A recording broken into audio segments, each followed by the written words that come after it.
if you want to build campaigns that can run on like $100 or $150 a month budget in the background that go direct to Spotify, build up custom audiences, build up data, and get those clicks cheaper over time and dial in your cost per follower. Like, I'm not here to say that it can't work for you. It definitely can, depending on your genre and depending on how much time you want to devote to this. You are now listening to the Creative Juice podcast, brought to you by Entrepreneur.io.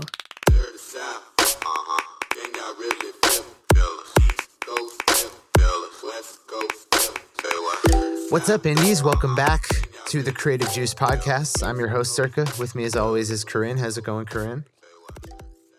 Super good. I don't know, our YouTubers are going to be able to see it, but we're in the brand new Nashville headquarters. Nashville HQ. So, yeah. So we're going to go ahead and record some video, but yeah. What were you going to say? I was going to say, in like old like space movies or whatever, where they're like, well, we're talking to NORAD or we're talking to Houston. Like I'm going to be like, oh, I'm on the phone with Nashville. I'm going to talk to you. I dig it. Yeah. I got Orlando on the line. Orlando. Exactly. Yeah. So it's really cool. We're in this like I think it was built in like 1840. So we're going to make sure to get outside with the new camera and stuff and catch some, just some cool history about it. It's actually in downtown Franklin. So even though we're calling it Nashville, it's actually in Franklin.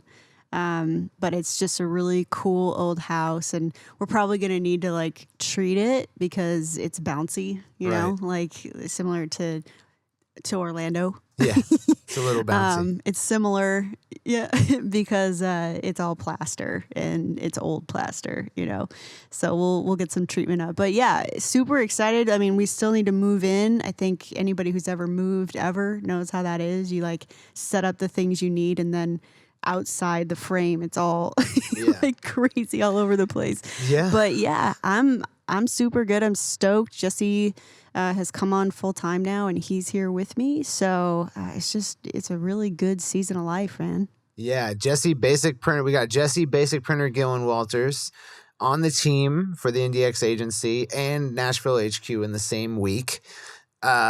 Shortly after, like, I totally feel you on the setting up thing. Like, we're still setting up Entrepreneur HQ, figuring out the lighting. You see in the background here, I got my guitars up now. We got soundproofing. We're doing good. But yeah, it's a journey. But yeah, it is. Yeah, we're not just talking about this to just like chew the fat with you guys, because this does mean that we'll be able to do like Nashville meetups in the future and stuff like that, and facilitate, a lot more cool stuff, including the launch of Full Stack merch, which is going to be an ongoing project at Nashville HQ. Yeah, I'm stoked. We already have indies, especially international indies, who have already put in applications for Full Stack merch, and everybody, like, they've just got such a U.S. base, and it's just because of the sheer size and population of this country. So it's already launching, which is just super exciting. Yeah. And I'm stoked because I keep looking at like equipment. I'm way ahead of where we are, where I'm like, oh, we could buy this machine and we could make like custom keychains on my 3D printer, and we could do all this stuff. And I just need to ship out some CDs for indies first, and then we'll get to the rest. It's easy to get ahead of yourself. But yeah, the company is just growing super fast, and the more that we grow, the more that we're available to create these trainings and test more strategies. And I just want us to really dig into making more trainings, especially for the pro members that have been with us for over a year now. Just making sure that we're getting new content in there all the time, and this just facilitates even more of that. Hell yeah. Well, yeah, we've got a lot of training updates on the horizon, but first, the big challenge over the summer was getting out our kind of position statement and overall training on Spotify. Since we launched, in March of 2017, like, the requests came in for how to like supplement your streaming growth with digital marketing. There's not historically a lot of great answers there. There's so by many design. Yeah, there's so many challenges with using things like paid traffic, email marketing, web marketing, and anything like that to drive traffic to your Spotify, just from an economic standpoint. We're going to get into that a little bit today. But I spent like a lot of time in the beginning or kind of like middle portion of this year just diving in deep with our partners at O'Connell Media, which is a playlisting company. They have like a whole lot of data. They're running really great ads. And so we got to dig into their data, take a look at what's going on there. We definitely saw a major case study in Ari Herstand's buddy Lucidius, who we had a chance to work with his strategies at the agency level. And that was really cool. So that gave us a lot of insight into kind of how this works. And then I ran a lot of my own testing, and I did a lot of deep diving on the recommendation engine for Spotify and just watching developer presentations, having them tell me kind of how it works from like a nerdy engineer level, and then kind of derive what are the strategies that we can infer on that based on, what we want as independent musicians. So it's been a long journey, but it's finally done and it's out. And all of our Indie Pro members now have access to it. So if you didn't know, now you know. Yes. Yep. Yeah.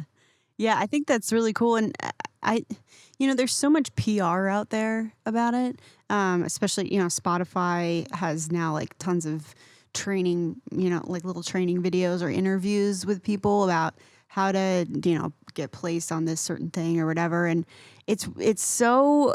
I've been watching those videos just out of interest to see what they're telling people about how to get success on Spotify. And it's just so broad and general. And there's definitely like, it's only really centered around if you already have something going on Spotify. And there's not really a lot of actionable things. It's like, oh yeah, like send it out to your people and whatever, and it's, I'm a little cynical about it because it's just, it's so much PR. I think Spotify is like, oh, we need to appeal to artists so that they'll keep wanting to put stuff on our platform, especially because they've been going through some debates about royalty rates lately, and they've got stockholders because they're a public company. Yeah. So I thought it was really cool that Cirque decided to jump into developer documentation because there is a scientific method to this. And, it's very similar to what we do in digital marketing. Like it's the only data Spotify will truly give us is if we look in how things are working in the engine, and I just thought that was brilliant of you to do, because once you started to explain like what's in there, I was like, oh, this makes more sense, and we have something to say about it finally. Yeah, definitely.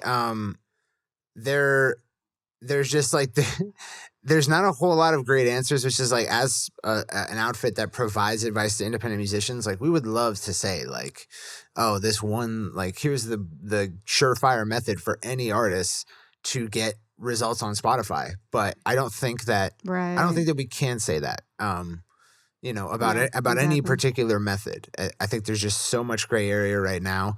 But hopefully with this training, we've outlined all the challenges and then all the different methods that can be tested to circumvent those challenges.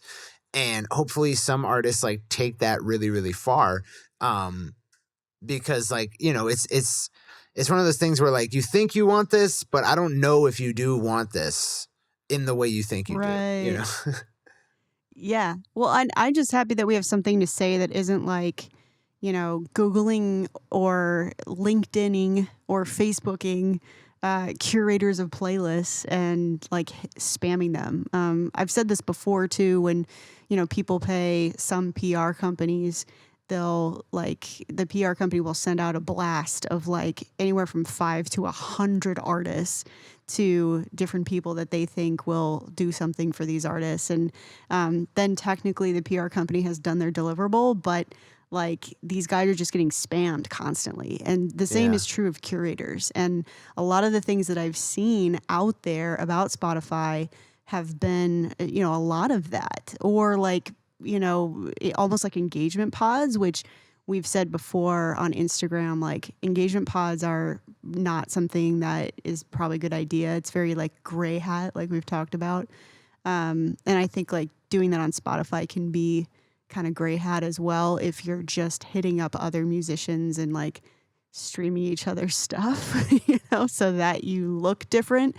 you know? For all the same reasons that we advise against these kinds of strategies on Facebook and on YouTube and on Instagram, is that, like, as it turns out, when you crack into like what developers at Spotify have done, it's the same reason why it's bad there. Right, Any time that you're creating an algorithm that is optimizing recommendations of content to specific user profiles, there is no gaming that algorithm.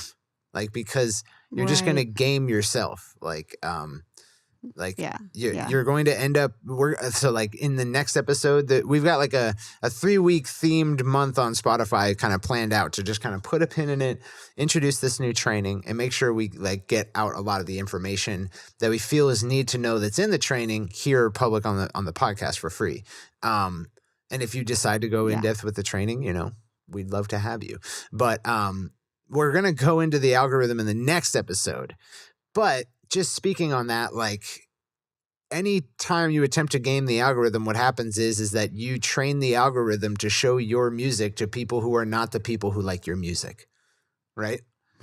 Right. So any action that you do within the ecosystem of a recommendation engine affects the recommendation engine itself, and there's no tricking it because it knows who listens to what. Human behavior is so complex that once a recommendation engine or an algorithm or a machine learning model is trained on a specific type of behavior, there's no replicating like human actual like listener behavior with like bots or fellow artists that are like listening to engagement pods or whatever, engagement lists.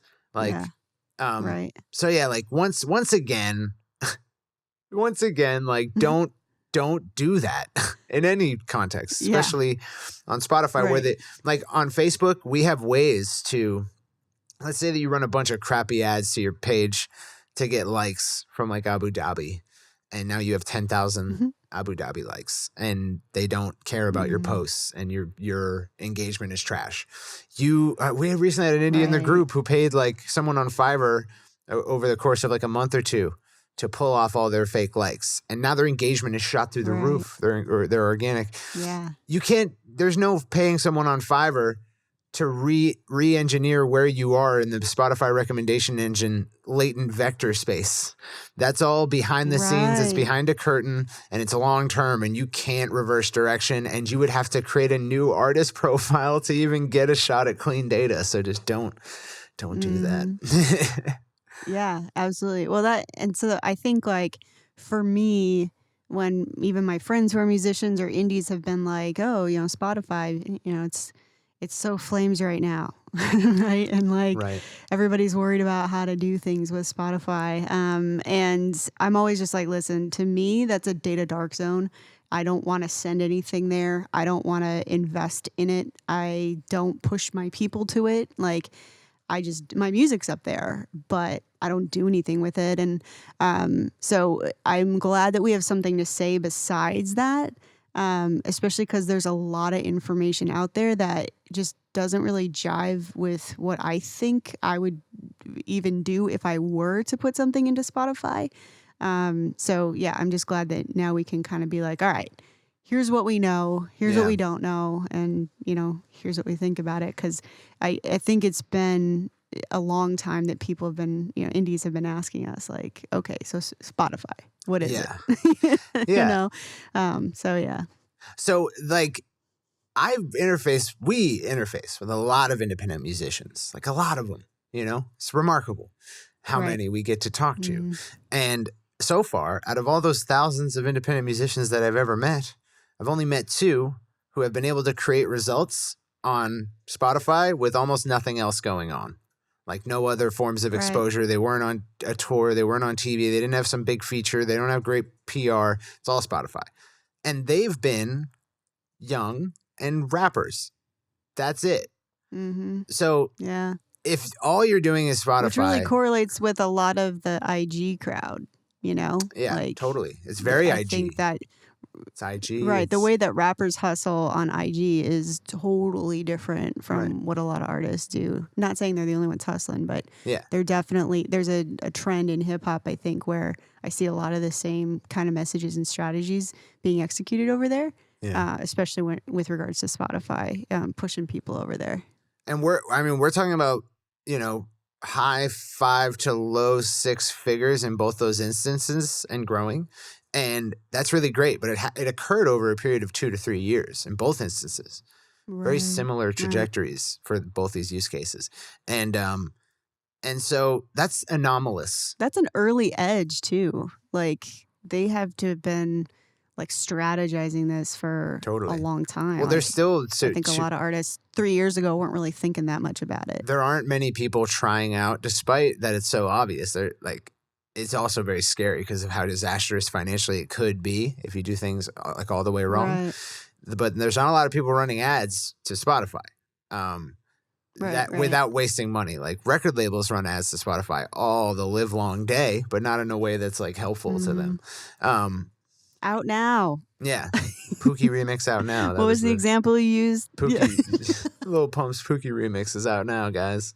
Check it out. But yeah, no. Exactly. So, okay. So knowing that is to say that there's tons of other people I've seen get to like high 5, low 6 figures on Spotify receipts alone, but they're doing other stuff. They had a sick blog PR campaign. They had a big debut album. They used to have another band that was huge, and now they have like the fallout from that, or they restructured, or they're doing other marketing, or they were on Jimmy Fallon. Right. Like there's all these different. Something else was going on, right? To maybe explain why they have such great results on Spotify as well, and they're not doing nearly the volume of direct to Spotify advertising that these other two use cases I know are.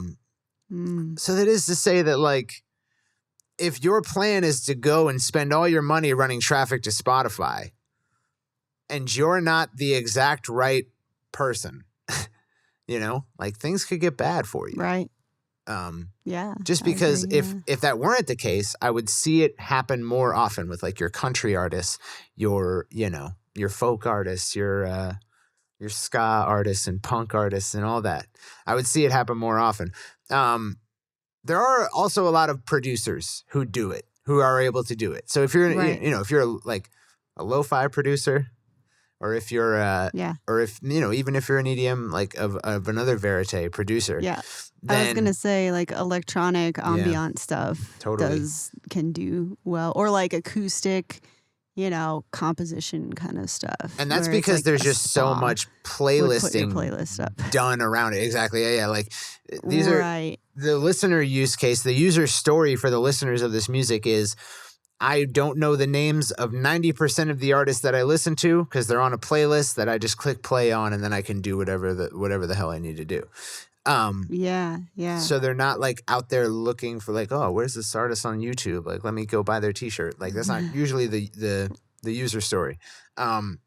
So there are these pockets, right? There's also like piano music, which is the same. Weirdly enough, piano music and lo-fi hip hop share the most on Spotify. Right. There's two genres that share the most about each other. They're all on these endless playlists where no one knows who the artists are. Oftentimes the artist is like not the actual artist, it's a fake artist.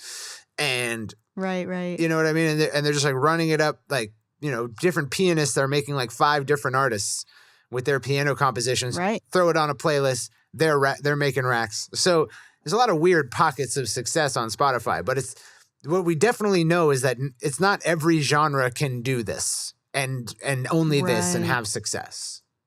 Yeah. Well, and I think the other like little facet of it is people who are making those kinds of things for playlists. Like they're making things that have almost purposefully a bland personality. So that they can end up on these, ambient background kind of playlists because coffee shops use them and, spas and different retail places will use this stuff as background, Yeah. I've even seen coffee houses using like YouTube playlists for their background music, which was kind of entertaining because I asked that guy, like, why are you doing that? But, I think that there are some people who are like very specifically doing that. And it's almost as if their presence on Spotify The reason they're making revenue is because they are scoping out which of these playlists are doing really well that aren't artist focused, and then they're creating music specifically to suit that potential. Totally. And then it has to be pretty good, you have to be pretty good at doing that. Yeah. But I think that's tough. I wouldn't want to write my songs or compose my stuff around being a Spotify person, but I see why there are people who do it. Well, okay, so it's just not for rock. It wouldn't make sense, It shares so much with my experience of writing for licensing aggregators. And it's funny because like Epidemic Sound is a licensing aggregator and they have fake like piano artists on Spotify.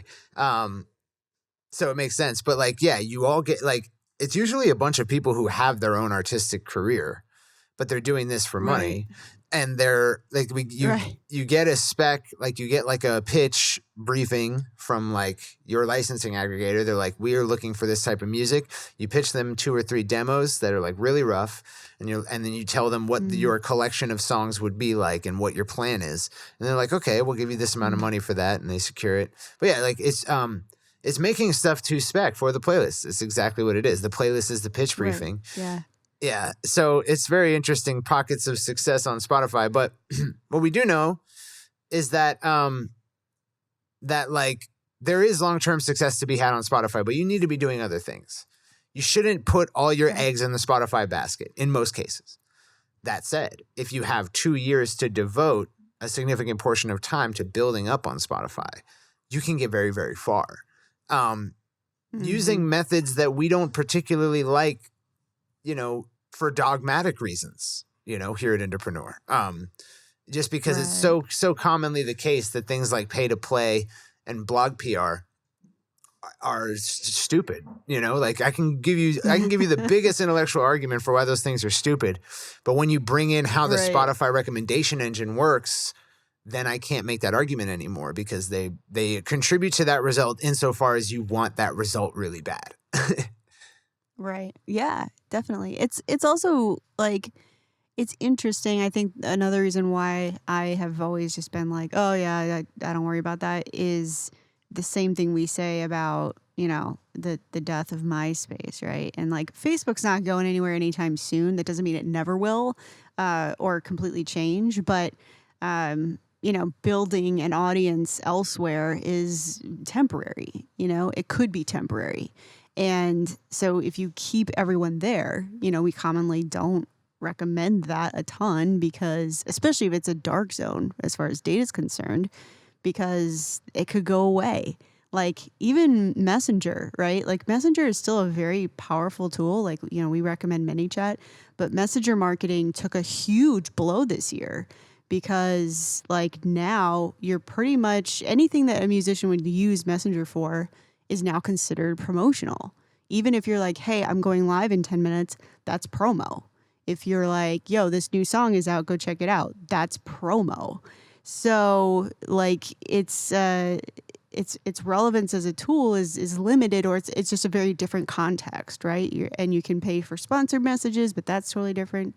So I guess my point is that these things change and shift. And if it's not something that you have control over, like your site, your mailing list, your SMS list, the terms could change on you. And so like, I think that's why there's been, I don't know, some reluctance on my part to do anything over there. But like Cirque's saying, like if you are working on it for a long period of time, it's stupid to say that there's no reason why anyone who isn't famous could have success on Spotify. Like that's just not true.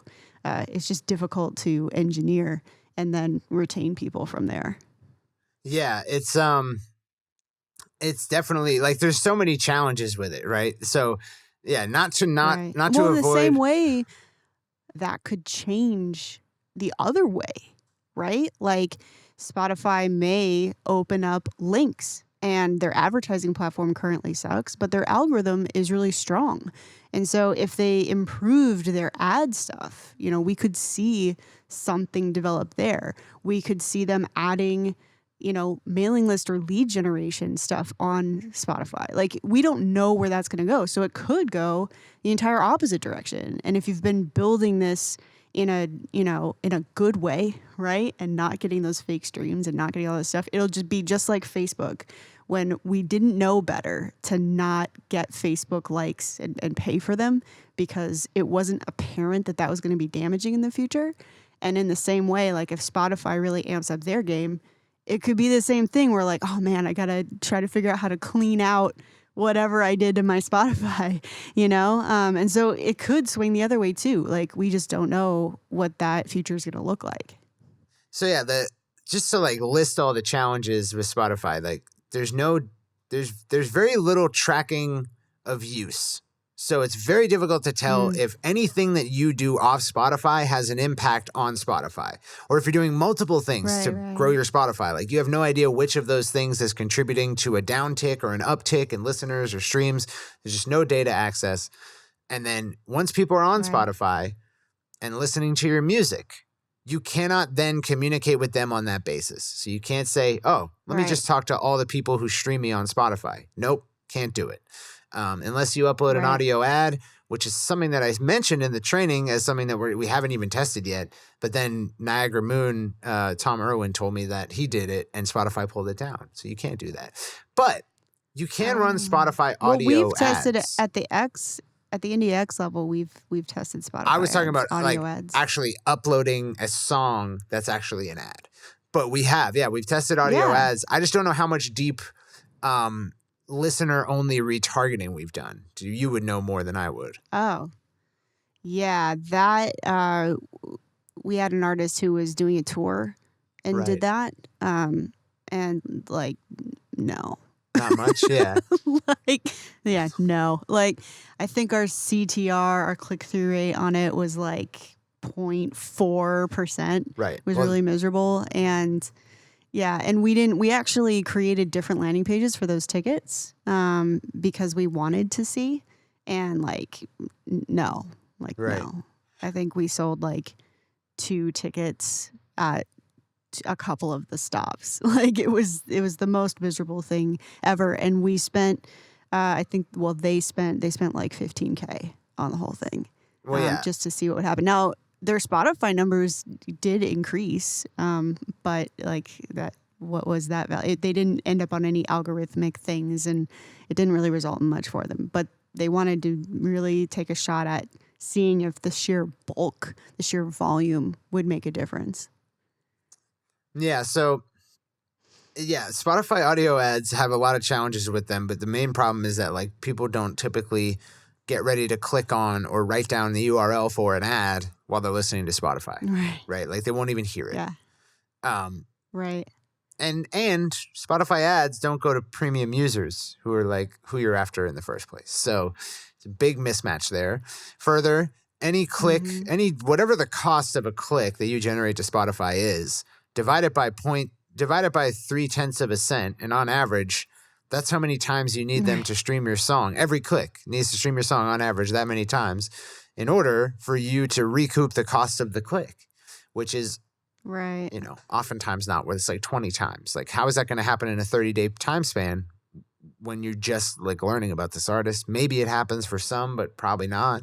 So there's a lot of challenges with marketing to Spotify. That said, there are long-term strategies, things you can do in the background, not like, I'm going to put up this big amount of money. I need this campaign to provide this return, or else that's bad for my business.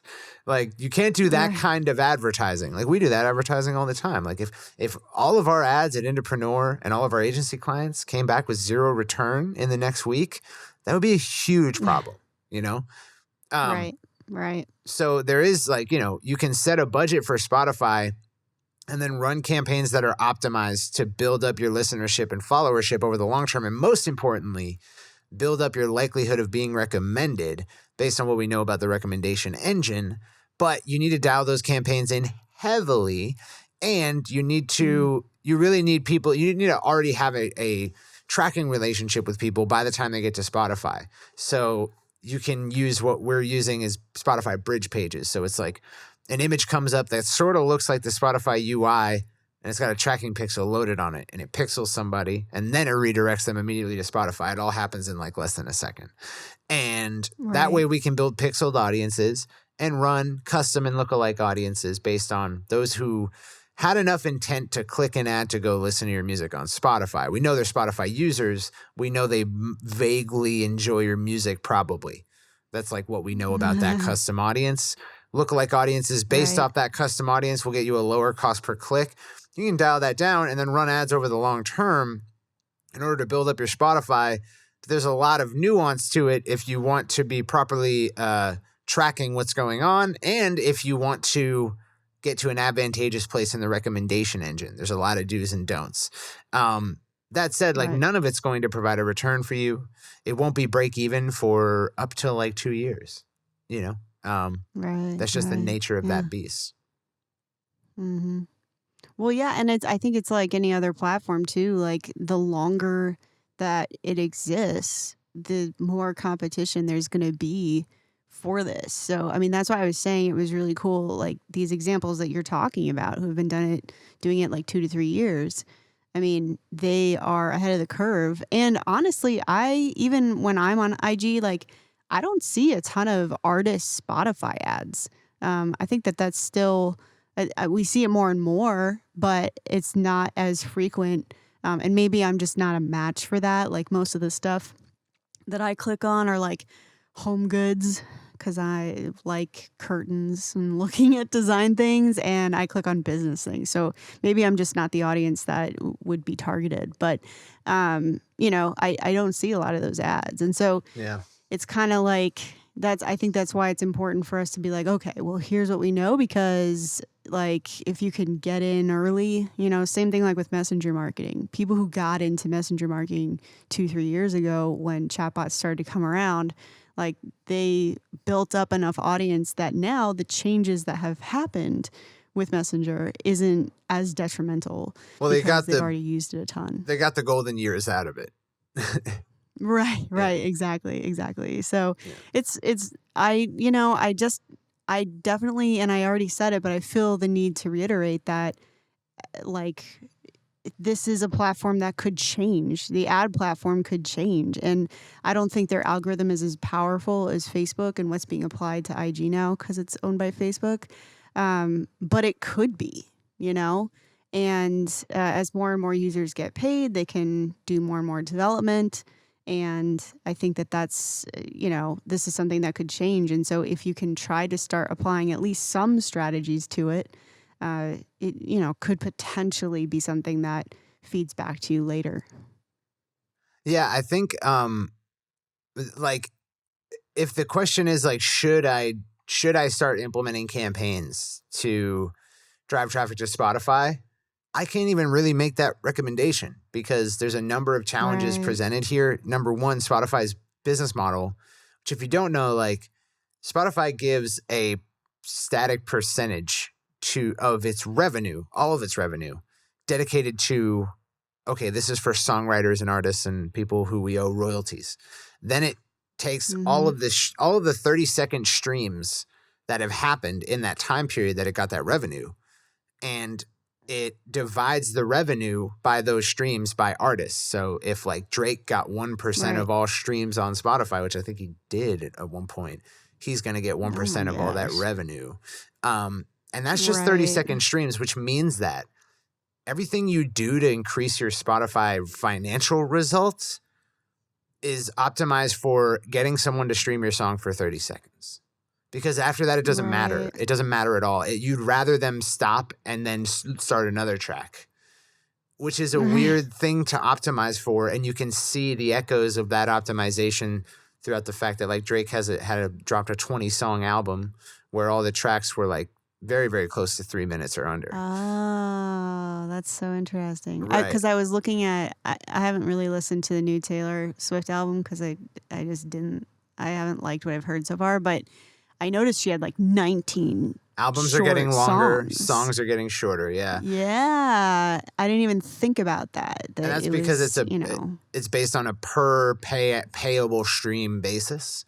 Spotify has Wowza. even talked publicly about switching to a listening time basis, sort of like YouTube watch time. Yeah, like YouTube. Yeah, that's Yeah. crazy, dude. And so, like, you could do this means that you could do everything right and get tons of people who listen to your music a lot and not get paid much, because it's all at the whims of, like, how many competing streams were there that pay period.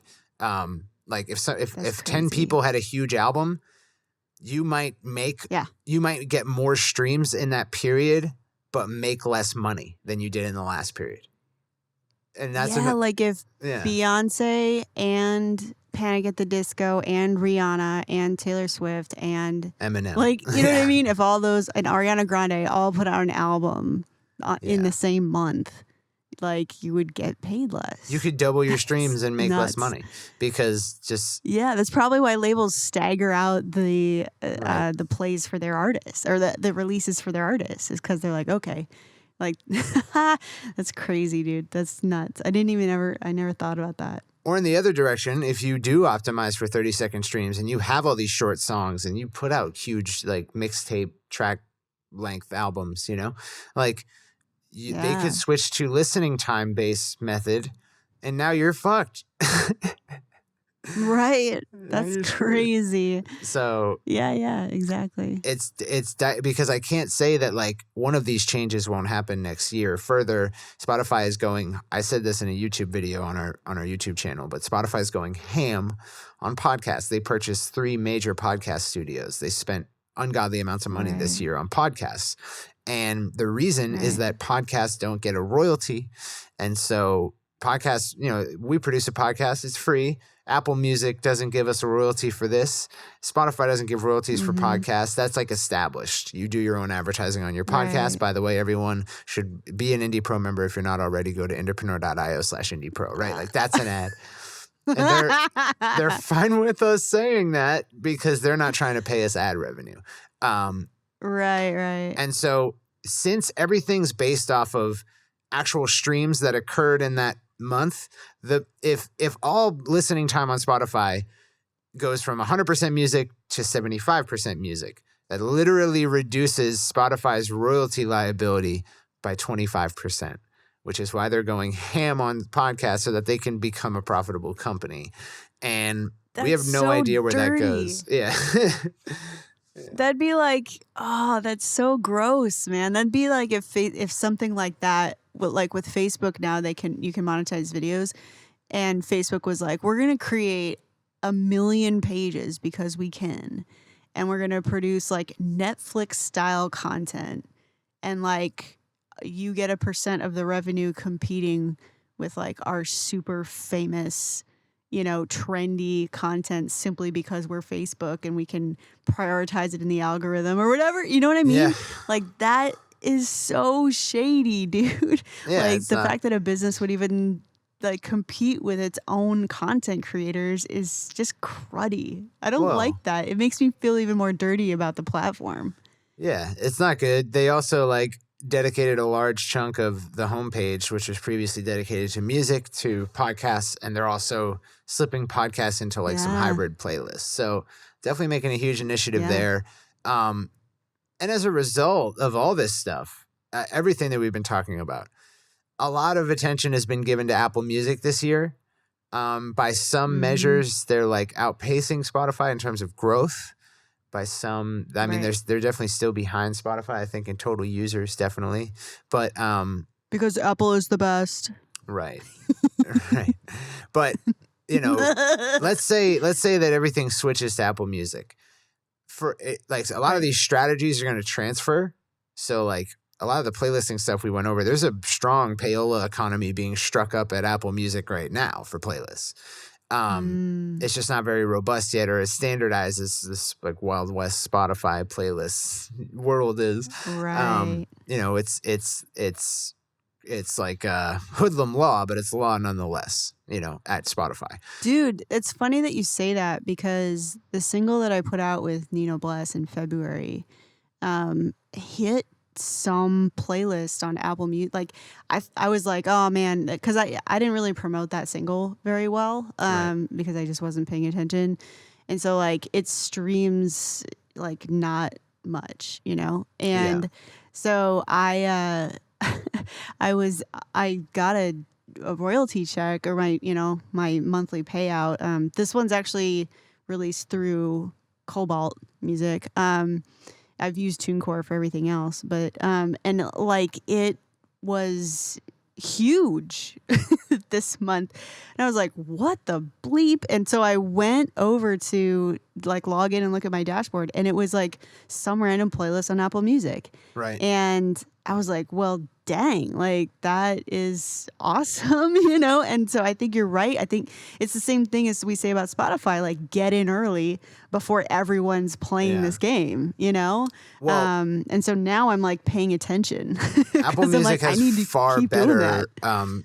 Apple Music has far better streaming royalty payouts than Spotify. It's like a world better. Yeah. But on the other hand, And with the latest like fighting between, because Spotify and Apple went through this like battle earlier this year where Spotify's like, oh, we have to pay 30% of our revenue to Apple because we're on the App Store or whatever. oh right, And they were like complaining about it. And if that continued, like I could see Apple just being like, okay, Spotify is a competitor. You're no longer allowed in the App Store.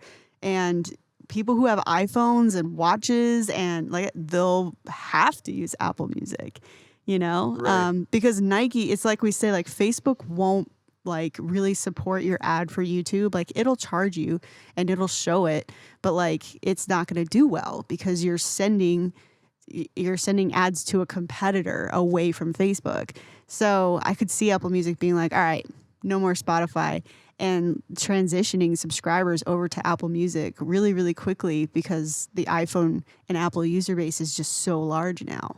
Yeah. I mean, anything could happen. And further, Right. like if it does transition from Spotify to Apple being like the main streaming giant, it's good and it's bad. Like you get higher payouts and a lot of the strategies can be transferred over. You just run separate ad creative and audiences. But Right. but there's like, if you thought it was like slim hope that Spotify was going to give us more access to our data and our customers on Spotify, then there's no hope for Apple to do that. Apple will never do that. Right. Apple will never give us the ability to pixel. But on the other hand, they'll put more development talent behind the analytics dashboard, which they already have to a degree. Right. Like their analytics dashboard is a little bit cleaner.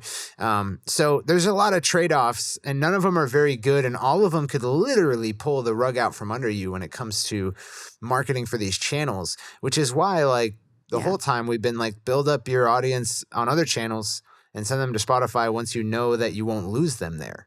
And that's kind of still our recommendation. Although like, if you want to build campaigns that can run on like $100 or $150 a month budget in the background that go direct to Spotify, build up custom audiences, build up data, and get those clicks cheaper over time and dial in your cost per follower. Like, I'm not here to say that it can't work for you. It definitely can, depending on your genre and depending on how much time you want to devote to this. Right. Yeah. Yeah. I'm actually, so Charlatan like didn't do that great, right? And I'm working with Iggy on a remix, our production concierge. I'm actually working with him on a remix of the album. And he definitely is one of those producers that has that like lo-fi beat. And fortunately, the way the song was originally written was like a rock song, and I had a rapper on it, so it was like almost like Linkin Park-ish. Not as awesome as Linkin Park for you Linkin Park fans who are going to criticize me for it, but you know what I'm saying. Like it was kind of this meld, and I think that's the biggest reason why it didn't do great is because it's like, well, are we targeting this for rock fans or are we targeting this for hip hop fans? And like, if you're not established like that, like, you know, Linkin Park or Danger Kids or like one of those kind of groups that does that, it can be very playlist unfriendly, you know, because there's a vibe to each playlist and whatever. So, but this new remix that Iggy's working on has some like really sick lo-fi beats. And fortunately, the way the song was written and the way the vocal was produced, it translates over, like it totally changed the genre, you know? And I'm actually excited to like experiment with that a little bit because it is the type of song now that would be like an IG Spotify situation. So, Yeah. which is really interesting because like once those people, like if they were to click through to my IG, they'd be like, oh, this is a rock chick. Like I'm done with this. But yeah, so we'll even be doing some internal experiments, I think, on that. To see like it'd be interesting to measure the exact same song with different production and similar promotion strategies and see what happens with it. It's kind of an A to B. Yeah, there's no A/B testing in that world. There's no dipping your toe in the same stream twice when it comes to Spotify. Pun not intended. Right. Exactly. Yeah. But yeah, it's incredibly challenging. So I get to watch this guy. Like optimize Spotify playlists and like direct to profile campaigns, and like the amount of just like watching everything very closely. There's no automatic rules. There's no, everything has to. Right. There's an enormous amount of work that goes into just like figuring out what the best audience and creative is for one of these ad campaigns. Much greater than what we have to do at the agency frequently. But it's very interesting to watch. And if you are diligent and it's something you really feel is the right thing for your career, you can do it. I've watched people do it and it's intense. Right. And we give you kind of the resources to do that. But just to unpack what's in this Spotify training before we head out here. And next episode, we're going to talk about the recommendation engine. We're going to break down fully how it works. And then we'll talk about all the advertising campaigns we've seen and what works in the third episode out. But just to wrap this up, in our Spotify training, we're going to talk about Spotify basic features, because if I don't go through every basic feature, I'm going to reference it later on in the training. And then if I didn't go over it, then you're going to be like, what the hell are you talking about? I didn't know Spotify did that. So a lot of people are going to go through that and be like, I know what Spotify does. Come on, guy. But that's why. And then, we go over a lot of the challenges that we've talked about in this episode. And then we talk about the recommendation engine itself, how it works. We break down everything that we've learned from the Spotify developers about how they make recommendations to users and any inferences we can make as to what that means for your strategy going into Spotify, how you can better your chances in the recommendation engine. And then we talk about playlisting, so how to research good playlists, how to reach out to playlist curators and build a database of go-to playlists for you where you know the placement fee, you know what your strategy is there, you know how many monthly listeners you're likely to get out of it, and kind of growth hacking that. Like I've watched people actually, like one of my buddies for like his first year of Spotify growth, he was just buying placement fees from other playlisters and he made it so that it was break even. That's not going to be the case for everybody, but it can happen. I can't believe that. Okay. So I have a question about that. Yeah. Because in case you guys didn't know, like I haven't read the whole Spotify training guide yet. So when your case, your different study cases, case studies, I was like, what word am I looking for? When your different case studies were doing this, like, was that like a couple of years ago, or is that recently, or that was like 2000, when was that happening? 2017 through 2018. Wow. Yeah. Dude, because I've always been so cynical about that. I even said it at the beginning of this episode, like so there's a lot of information out there that is teaching like that's the only thing you can do. It's one of the things you can do. Yeah, exactly. And if that's the only thing you're doing, like you're just going to be really disappointed and you're getting a lot of no's if you get reply at all.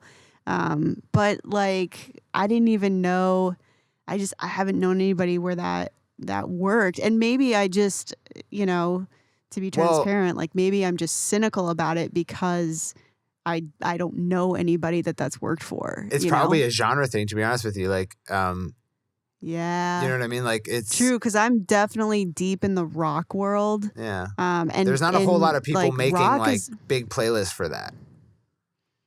Well, I think the biggest problem with like rock music, I mean, hip hop has this angle too, but a lot of rock music is on workout playlists. and a lot of workout playlists are mixed with like legit stuff and paid placements. Like the top like workout playlists, excuse me, like has like right on it like email me this for submissions, like on the Spotify playlist description. And those are somehow like maybe they just started building it earlier on, but those are still somehow the highest placed ones. But I know bands that have submitted to those and then it doesn't peak the algorithm at all because they're not the ones being saved on that playlist. Like no, people aren't listening to that playlist for that reason, for the discovery reason. So, you know? okay. So maybe that's more of a rock challenge. So there's a number of things there. One is, yes, so rock might be unique in that it's not a cultural movement of a genre right now. And so there's not a whole lot of playlists being built for the genre or like the lifestyle or the culture, but it can appear on utility playlists, which we talk about in the training, where it's like, oh, study or work out or, go drift off to sleep, Like there's all these utility playlists and that's great. But they're not likely to yield a whole lot of long-term success just because like there's not a wealth of them. Not at all compared to like genre and mood and culture, which like there's a whole lot of culture in playlists. Like most of the rock artists, and I think that was also one reason why I was so cynical about the like playlist curators folks is because like aside from those playlists, like when I go to artists that are similar to me, like Hailstorm or New Year's Day or Evanescence or whatever, almost all of them, the top 5 playlists like on their profile are Spotify playlists. Yeah. If you when you're an artist of a certain size, these gym guys that are charging people. Yeah. So that's really interesting. I'm learning with all y'all. Yeah. I'm learning right along with you since I've been such a cynic about Spotify. Like I'm trusting Cirque to teach me too. But that's an interesting kind of illustration of that various genre challenge. But also to be clear, there's 2 different things that you might consider as like hitting the algorithm with a certain action in Spotify. One is that the algorithm all of a sudden picks up your track and you get like a 13K distribution to Discover Weekly or Release Radar overnight. So that's what people typically think of. But that's not what most of hitting the algorithm is. Most of quote unquote hitting the algorithm is nudging you closer to where you should be in Spotify's recommendation engine. So there's like a teaser to next week's episode. But ultimately, if you get on these workout playlists as a rock artist, it will get you closer to being recommended to the fans of the other artists in those playlists. Because Spotify runs natural language processing on its on like big playlists that it has in the 2 billion plus playlists in its library. Right. But not if people skip your song. They'll be like, that actually doesn't. This song is crap. So skip rate on playlists also aren't necessarily a bad thing because there's actually Spotify has identified like I think it's like over a dozen different types of users based on their behavior. And a lot of those users don't listen skipping a song is not it's what they call an unambiguous or an ambiguous positive signal or negative signal. So rather they have these unambiguous positive and negative signals and these ambiguous positive and negative symbols. And anytime it's ambiguous, they then examine what does this user normally do? Because some users will go into a playlist and like listen to the first 3 seconds of every track on the playlist, maybe save the ones that they like or add them to a different playlist and then never not listen to them again for weeks maybe. So there's a lot of different types of like use cases there, but that's just to say that like even landing in a playlist with all these other artists nudges you closer to those artists in the recommendation engine, regardless of skip rate, regardless of save rate. When it comes to save rate, it's so interesting. Yeah. Sorry. It's just so interesting because like you've dug into these, these documents, right? Which I mean, let's be honest, like developer documents for a public, like if you look at white papers for a public company, outside of, the Spotify, for example, right? Like they're still going to shed things in a positive light, like it's still, the company's interest. But when it comes to like tech development, like a lot of people aren't looking at that stuff anyway. So, I'm always a little cynical of some, explanations or forward-facing stuff about how, an algorithm or some kind of system works. You But shouldn't that listen to said, like, anything that the I've Spotify business team says, ultimately, because they're well, not in that's what I'm about communication. to say. Yeah. Yeah, that's what I was about to say. I have spoken with multiple people who work or used to work at Spotify, and the way that they've told me things work is not compliant with any of the videos that Spotify puts out, right? That end of the spectrum. And it doesn't comply with what Cirque found in the developer docs, which it's just so interesting. Like that is another illustration of like how this platform is like who knows how it works? You know what I mean? And like we don't necessarily understand everything about how the Facebook algorithm works either, except we know that it does. And so it's just very interesting that even potentially the people who worked in Spotify, maybe what they told me at the time was accurate and there was development shift, but it's more likely that people who are talking to artists and labels and are in like that realm of the business of Spotify don't even have a clear understanding of how these things work. Yeah, I mean, the Spotify business team is just loaded up with like party line talking points, and they go out and distribute them to like anyone who asks and at conferences. And like a lot of it is useless. It's just like these are even people who were like, okay, I'm gonna give you the skinny on this, right? Like they were telling me something that like they weren't allowed to tell me. And it's almost like, like either they were, well, I don't think these are people that I know, so I don't think that they were doing that, but maybe that's even how They're they not were lying. trained. They were just told that this is what's important. Yeah. Exactly. Yeah. That's so crazy, dude. Yeah. But getting on one workout playlist is not enough at all.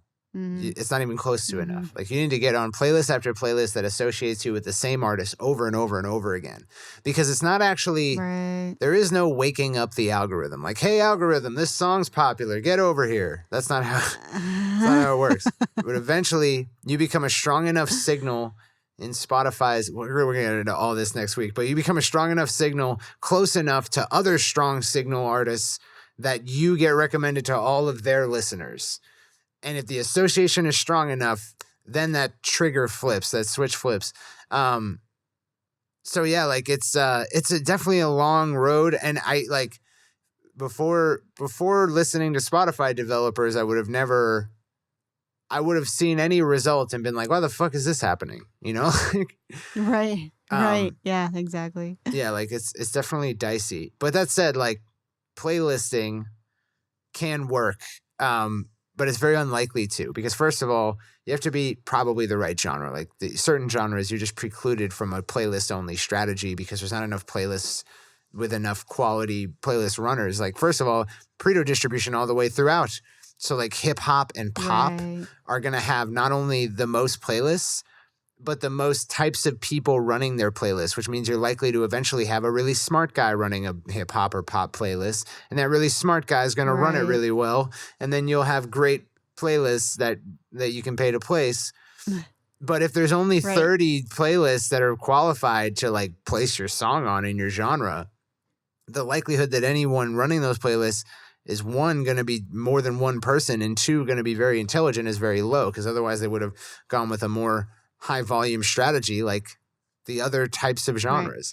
So it's just bad mathematics for certain genres. And but if you are in a youthful that's probably genre, why those artists are like all Spotify playlists, is because Spotify's the only one running them smartly. So they just end up on their own playlists all the time. Well, those are another example of artists who have gotten huge with stuff that wasn't running traffic to Spotify or working on Spotify playlisting, right? Because you get enough exposure elsewhere, Spotify will be like, of course, we have to put this person on a bunch of playlists. We'll make their own playlist for them and all this stuff. Yeah. Which is why like our broad recommendation is to like have a lot of irons in the fire. There's a very slim minority of people who are listening to these words right now for whom it is smart to just put all your eggs in the Spotify basket. Not that they don't exist, but I would have to like interview you for 2 hours to figure out if you should do it. Right. Yeah, exactly. That's crazy. So I hope that was really comforting, gang. Want to sign up and take our new Spotify training? We'll teach you all about how you can through a lot of How hard you're work doomed. and uncertainty get a result. Yeah. Yeah, exactly. Yeah, no, I don't mean to be all doom and gloom. This is good news. It means that it doesn't have to be a mystery Right. anymore, and it doesn't have to be. Right. You don't have to keep searching for like the magic bullet because there isn't one. No one out there who's Yeah. saying, "Well, do this one thing," and Spotify blows up. Like they're lying. No, none of that Right. works for everyone who's going Right. to try it. So, Yeah, you can rest yeah. easy. There is a way forward, but it's not like the huge, sexy one where you blow up overnight getting an editorial playlist, which doesn't blow you up overnight, as it turns Right. out. So, Yeah, absolutely. yeah. Cool, man. Well, now I need to go look at Spotify training so that next week I'm smarter on it. Yeah. Or, you Because Cirque kind of created this one in a silo. And it's a lot of it is because, like I said, I'm just so cynical about it. So I probably need to educate myself as well. just to clarify, like, if you wanted to be completely cynical about Spotify, it's not like you're missing out on a whole lot. Right. You know? right. Unless you're Yeah. Yeah, that's true. like a total, like you spend all your time on Instagram stories and you listen only to like SoundCloud artists and like you're the next big Right. thing, then yes, go ahead. Right. Yeah, absolutely. Word. Well, next week we're going to be back to talk about the Spotify recommendation engine, how it actually works, which is fun for me because like I love learning about things that everyone talks about, but no one really knows a whole lot about. Because then I get to pop in and say, like, well, actually. So, so hopefully we'll imbue the rest of you with that power in your local music scene next week here on Creative Juice.